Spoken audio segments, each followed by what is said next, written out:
Cheers. So, Coriander, can you introduce yourself? I am Coriander Focus, and I am a fine art photographer, a storyteller, and a writer, mostly, along with lots of other art stuff. A creator. A creator. If you saw my Patreon video, it was exactly that. I'm a cryptid, a creature of the Black Lagoon. Awesome. Yeah. So were you doing Patreon before? Yeah, I've been doing Patreon for like 5 years. And you were living in DC. Mm-hmm. And what was your job? I worked as a professional organizer, so like Marie Kondo. Yeah, and so I did that as contract work because it was contract and I could still travel and go out and do stuff. Okay. So I'd work and save up money and then travel. And do your photography. Yeah, and then I was doing probably about one model shoot a month, maybe a little bit more. And then I was also doing like weddings and engagement shots, but I don't advertise that way. I'm a fine art photographer that will do weddings for friends. But how long have you been doing photography? 12, 13 years. Okay. Did you go to school for it, or did you just pick it up? I did some private trainings with Dr. Parsethi, who's a professional photographer and teaches, but mostly it was self-taught. Great. But my mom is an artist, and my aunt is an art jeweler, and so like I grew up kind of submerged in that world. Yeah. And, like, grew up knowing about the golden ratio and rule of thirds and stuff, so I think it made it easier. Yeah. And your subject matter, has it always been similar to what you're doing now with human figures and nature-based type of work? Yeah, pretty immediately. Mm-hmm. I remember I was just starting to do photography, and it was winter time, and we lived up in upstate PA, and there was this cliff that had ice down, like 2 stories of ice.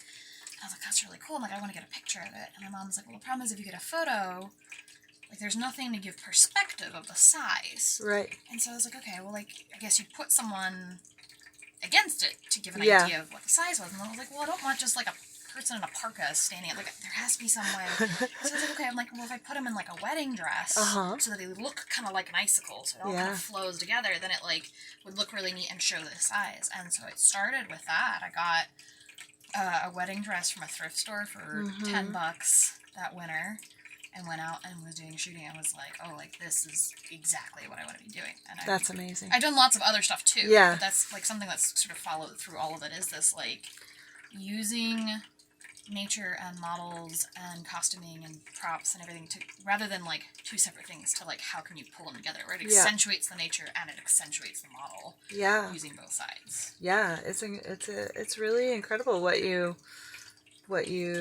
have achieved with just kind of that concept, as well as building your business around it, right? Yeah. So before I turned on the camera, you were talking about 2020, COVID, got this. Right. Bought an RV.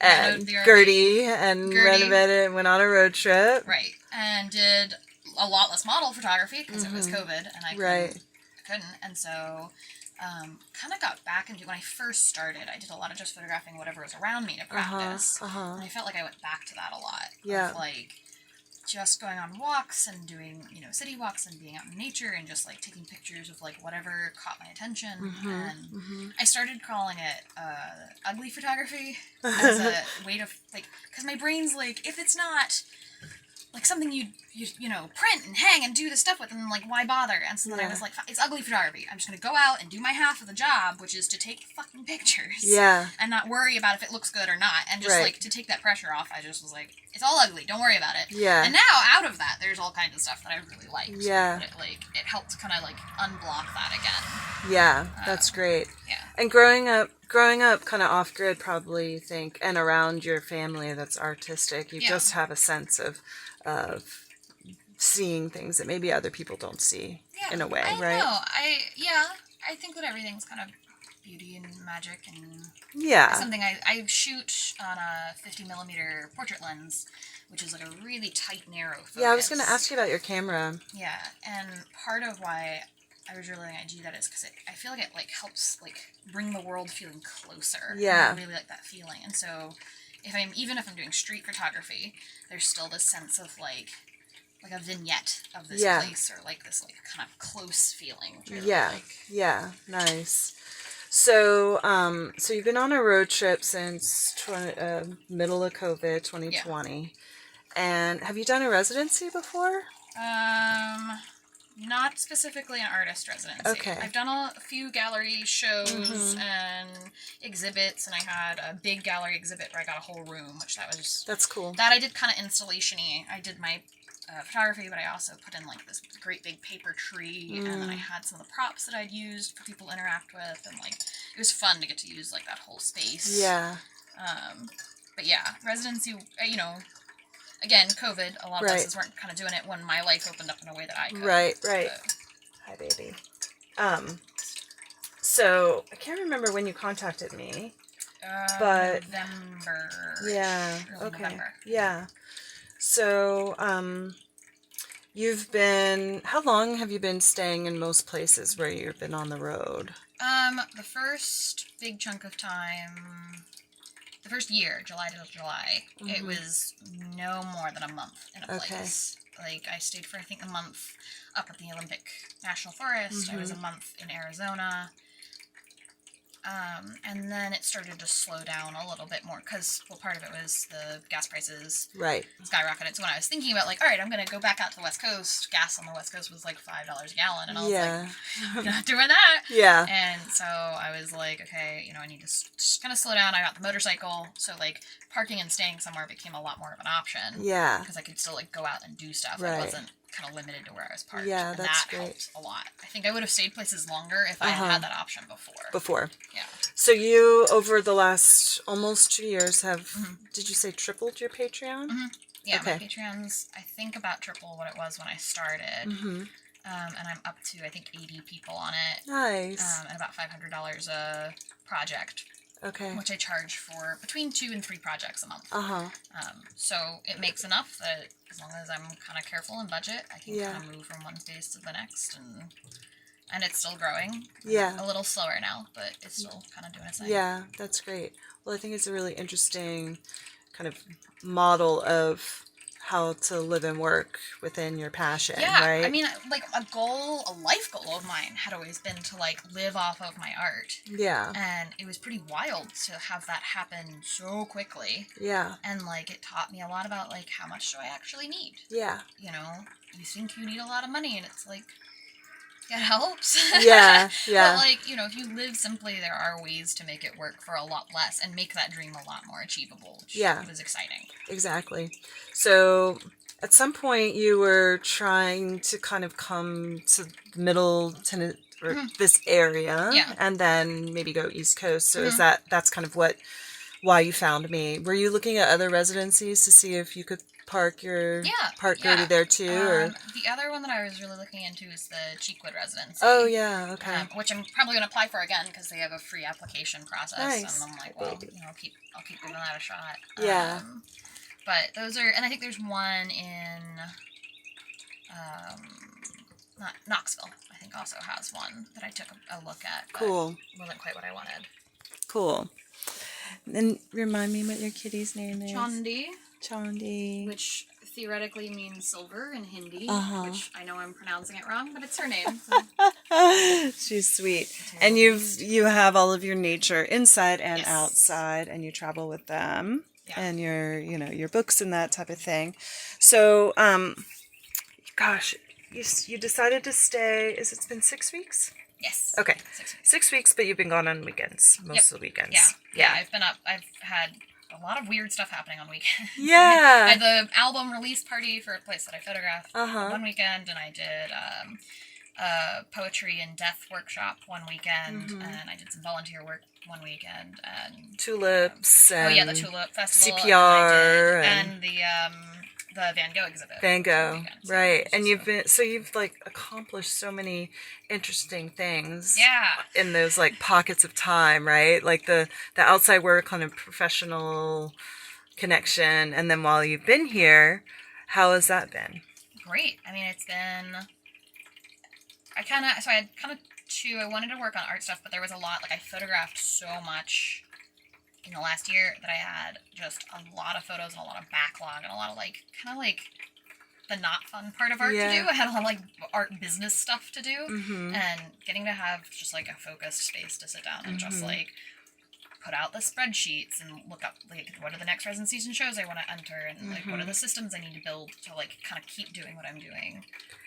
Was really, really valuable. Yeah, so you took your Marie Kondo organizing skills and used them for your own. Yeah, it was self. a lot of virtual organizing, and then I think it was last week where I did 800 photos with 5 new models. What? Yeah, because I photographed Arch, Sloan, Sari, and Cynthia, and then I had another shoot that I did in Nashville with a friend of mine, Hannah. And you took 800 photos? It was 800 photos, yeah. Wow. In like a week. Well, some of those I saw were absolutely stunning. Yeah, most of them can't go on the internet because I now like enjoy photographing naked people, and that doesn't translate easily. But yeah. It's really, and just like I grew up in the country, and I like being in the woods, and I find it really like calming. Yeah. Before this, I was at a retreat center a little while ago. I was at New Orleans, and I just found like I just could not focus the same. Like I like the city for certain things, but like, I can't focus the same way. Yeah. As I feel like I can. In nature. And quiet. I agree. Yeah. I've discovered that about myself too. Yeah. I just need, when I've been going up to Nashville, it's just chaos. Yeah, it's a lot of noise. I'm just like, So being quiet helps. I can't believe you took 800 photos.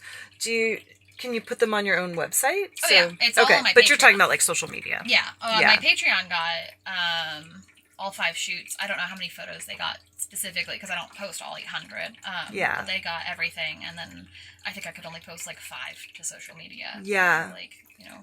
So you think that also is maybe a benefit of Patreon because you can kind of control. Yeah. Oh, yeah. Well, I think so. The big things I like with Patreon is that like the freedom to be able to put kind of whatever I want, and then because it's closed, I feel like I can be a lot more like intimate and personal with just like what's happening for me. Like I post kind of updates online, but like the Patreon I've posted like I'm feeling really lost, I'm feeling really frustrated. Like, they get the low points too as part of the like, all right, like you're committed to this journey with me, and having a space to like be able to vent some of that and feel safe and be away from like internet trolls exactly is kind of like a real relief. And it's a couple of times I've posted just like, man, I'm working on this application process and I'm really frustrated and I'm not a writer, and I had someone reach out to me and I was like, I did 4 years of school for writing, do you want help? And I'm like, yes. That's like, nice. Starting to build some of that community and network is really nice. I really think, like, after talking to you and just the other stuff that's happened to me this month of being hacked on Facebook, and then just the news of frickin' Elon Musk buying his toy Twitter to make it private.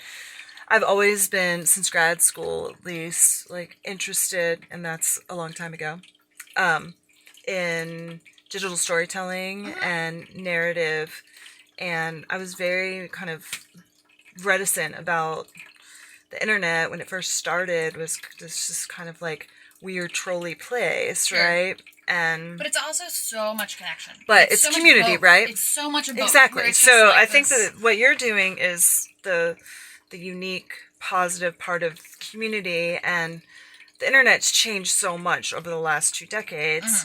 And I think that why people, are using a service like Facebook or Twitter or something is because they want that, and it's like this function that's there. But now it's turned into this like gigantic thing, right? So I think that there's just something really appealing about that idea of community that you're building. And I think that that's what we're seeking, right? And you had said that you give for a certain level, you make elephants out of cloth or something, and then you will eventually want to have a gallery. Okay. Yeah. Little elephants that I make. Oh, that is so sweet. So I do hand-sewn elephants. Are you hand stitching these? Yeah. It takes me about an hour. And that's my top prize. That's for so $25 cute. A month. They get an elephant. They get a postcard every month. This is $25 a month? Yeah, that's so sweet. They get a postcard every month. They get love it. access to everything I'm posting and all of that. But, nice. You even have your little fishies. I do. Yay. Iris and 3 snails, all named Cricket, who are tucked back, I think. That's funny. So you've really got this literally mobile home, you know, and it like takes you places, and you can be comfortable and yeah. So what's next for you? Next, over the summer I run events for my church and a burn event, and then I'm going to be working part-time as a house parent for unhoused kids in Virginia. That's cool. Which is not my artistic calling precisely, but like kind of the act of care and community and listening and storytelling. It feels really connected to that.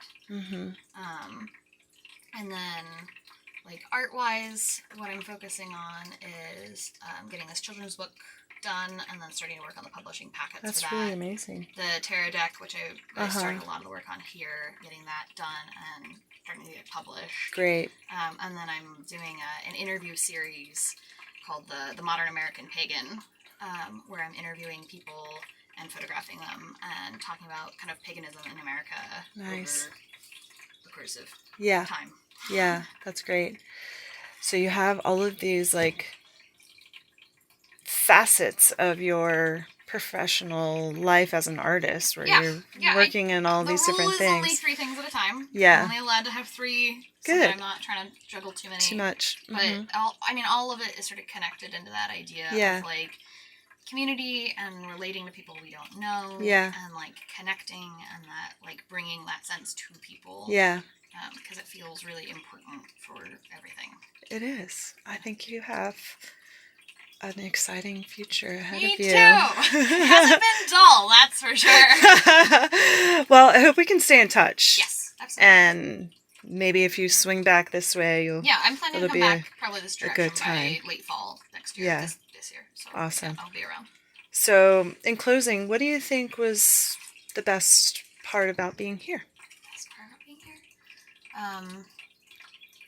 I think having like a really relaxed space to interact with other artists was something I really enjoyed. Like, I have friends who are artists, and I like doing that, and like, but to have like these are people outside of my like kind of sphere who are doing really interesting things, and like it inspired me to do. Actually, hopefully it'll arrive. I did one of the projects I want to work on is printing my photography on fabric and then hanging it in front of mirrors so you kind of like see yourself through. And some of that was inspired by talking to John, and he was showing me some of the work he's done where it's the like modifying the image after it's taken. Right. And like that's something I want to get into again. And so like having some of that open dialogue was like really helpful to kind of like juggle some stuff loose, which was liked a lot. Awesome. Yeah. Well, keep me posted of any sort of updates or news or gallery shows so I can share it with people. So awesome. Thanks. Sweet.